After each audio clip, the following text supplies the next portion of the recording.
Well, it's been the same as what kind of got us here the last 3, 4, 5 years, which is our April through September. We have a culture of working hard in the off season and developing, and these guys came in this year hungry as always. They put in a great off season, and there's just been great focus with these guys. And I love the culture right now. I love our locker room. We have a lot of room to grow. We got basically 8 newcomers, and 6 freshmen. I mean, those guys have a lot of room for growth. We've had some success with some outcomes so far, but our schedule just keeps getting tougher, and this is a tough road stretch, starting with Kentucky on Wednesday, and it's going to be a great growing opportunity for the entire group. The returners who have different roles, and the freshmen who are going to be playing in an awesome environment. Obviously, UIC, it was a good win. I mean, what did you learn about your team in that win? Well, it's a unique win for us in terms of holding an opponent under 30%. I mean, we've won a lot of games over the last 4, 5, 6 years, and we've typically done it with unselfish, kind of the elite efficient offense, with making critical stops on the defensive end, and we were able to when shots didn't go in, able to keep the game close, battle back through being us on the offensive end, still taking good shots, but we were able to battle back, stay with, we tied the game up at halftime and then came out second half and again, made shots in the second half, but won it on the defensive end and with toughness. And obviously, your guys are going down to Kentucky next, and it's a big game. How do you make sure this team is focused on the one game at a time mentality, like they said? It's just the way we're process driven. It's the way that I approach. I mean, when we did our video session before, there was no difference between what we prepared for UIC, Oakland, Defiance. We're one game at a time. We're trying to get better today than we were yesterday. And so I think just by the way that our coaches handle themselves, now I know the guys are going to be excited. I mean, what an opportunity to go to Rupp Arena. I mean, it's my first time, seeing a game, playing a game, coaching a game in Rupp. I mean, that's a pretty cool experience as well. And I want our guys to enjoy that part of it. That's exciting. But at the end of the day, it's just another game. And if we can take that approach and the next game, which this one happens to be Kentucky, it's the most important game of the season because it's the next game, then we'll continue to stay focused and.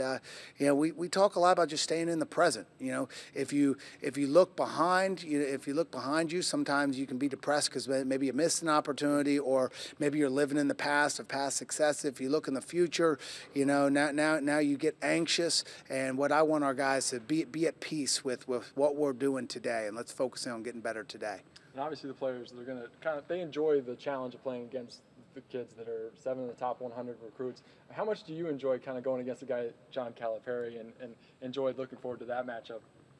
Well, unfortunately or fortunately, probably Jon can probably beat me in one-on-one too. Neither one of us are going to be playing tomorrow or on Wednesday. But I mean, we want to challenge ourselves against the best. I mean, that's part of Division I. That's what as we recruit these guys, we tell them we're going to have a challenging schedule. I mean, we're playing Kentucky and Indiana, 2 of the blue bloods of college basketball in the same year. We got 9 teams on our schedule that played in the postseason. I mean, we're trying to get ourselves ready for conference play and really challenge ourselves. And most of those games are road games, which is brutal. I mean, and being able to win on the road is going to be critical to competing for a league championship for us. But really, we don't even talk about that much. It's just about let's get better today. And for me, it's exciting. For our team, it's exciting. But again, it's about getting better. And whoever's there, we're going to play them and we're going to compete against them. And that's kind of where our approach has been with our guys. I mean, we're not really focusing on the name across the jersey. We feel like over the years we've developed a culture where we feel like we can walk on any court in the country and we can compete and give ourselves a chance to compete for the game. And we don't even focus in on the outcomes. We're looking at play by play. How do you win the next possession? How do you win the next play? And that's about, you win the next play by executing details. And we try and stack details in our program. And that's what we're going to do on Wednesday is we're going to go into the game. We're not worried about who we're playing. We're worried about stacking details possession by possession. And then we'll see where it comes out at the end. And clearly last year you guys knocked off Indiana. It's a signature win for this program for you. I mean, how much, maybe not X's and O's wise, but just mentality wise, motivation wise, do you use that game as, hey, we didn't overlook them, we didn't think we were lesser than them, we came out and we played who we are. You know, we've kind of moved past that. Okay. I mean, we'll reference on occasion, you know, the way we did. We talked about it a little bit this morning of how we were very process driven on the offensive end. Although we weren't efficient offensively that night, we really, because we were able to make mature plays and work them on the defensive end, we kept them out of transition basketball, and that's how we play. We talk a lot about being us in our program, and that's about sharing the basketball, swinging it side to side, making mature plays, not making, you know, taking tough shots in crowds, and if you operate that way, that sort of takes the wind out of other teams and their transition game. And you know, Kentucky's as good as anybody in the country when they get out in transition, and you know, they have 6 guys with 7-foot wingspan, so it's a lot of length when you get in the paint. So if you think you're just going to play over the top of them all night long, you're not going to have a lot of success. So you got to play inside out, and you got to swing it side to side and move them around to have some success against them. Obviously, there are a lot of challenges when you face the Wildcats and this many recruits and whatnot. I mean, what's the biggest challenge for this team, and X's and O's wise, what do you need to accomplish on Wednesday? You know, I think rebounding the basketball is going to be the biggest challenge. Is we like to play undersized.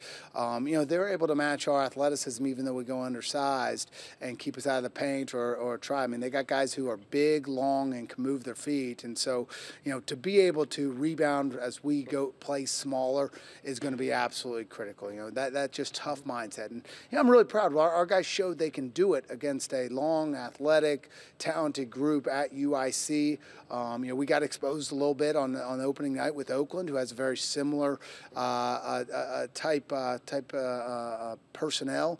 And you know, we got some experienced guys though. We have some really good players who've played in some competitive environments and had success there. So trust me, when we go down to Wildcats, I mean, it's going to be a different environment, but one that, you know, those returners have been in before and had success in, and they're going to be ready. And we're going to walk into that game and we're going to compete our tails off. How much do you rely as a coach on Bryce and on X, on Conchar out there as these guys have been there, and we're going to let them kind of do their thing and feel it out a little bit? How much do you rely on them? Oh, a ton.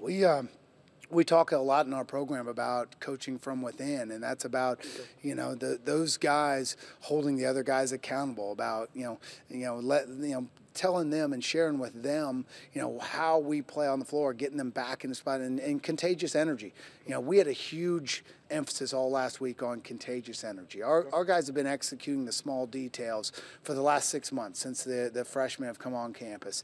And, you know, what we need to do to stack those details is it takes an energy, you know, from the group when things, you know, when you face adverse situations. There are going to be a ton of adverse situations on Wednesday. And so we're going to have contagious energy no matter, you know, if we're up 20, down 20, you know, you're going to have to, you know, motivate each other, inspire each other. Talk about Jackson, his development from kind of when you started recruiting him to him coming in, getting more minutes last year, and kind of what it's going to mean for him to go back to his home state and play.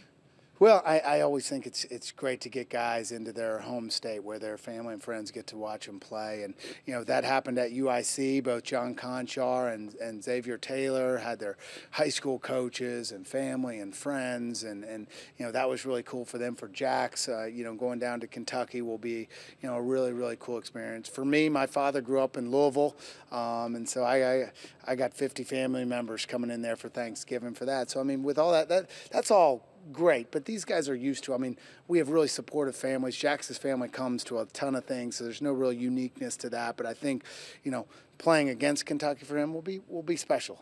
His evolution as a player, you know, he's relentless with his work ethic. I mean, he's a guy he's here early getting up shots. He's here late getting up shots. He's a student of the game. You know, he earned minutes last year because he sat on the edge of the bench. He was always ready, and when he got a minute or two opportunity early in the year, he took advantage of it. He made things happen. He did the details that we needed him to do. He had tough plays and would make open shots and just kept doing that day in and day out. Next thing you know, those 2 minutes went into 4 minutes. 4 minutes went into 8 minutes. And, you know, we had a lot of confidence in him, you know, in this offseason, and he's continued to do that.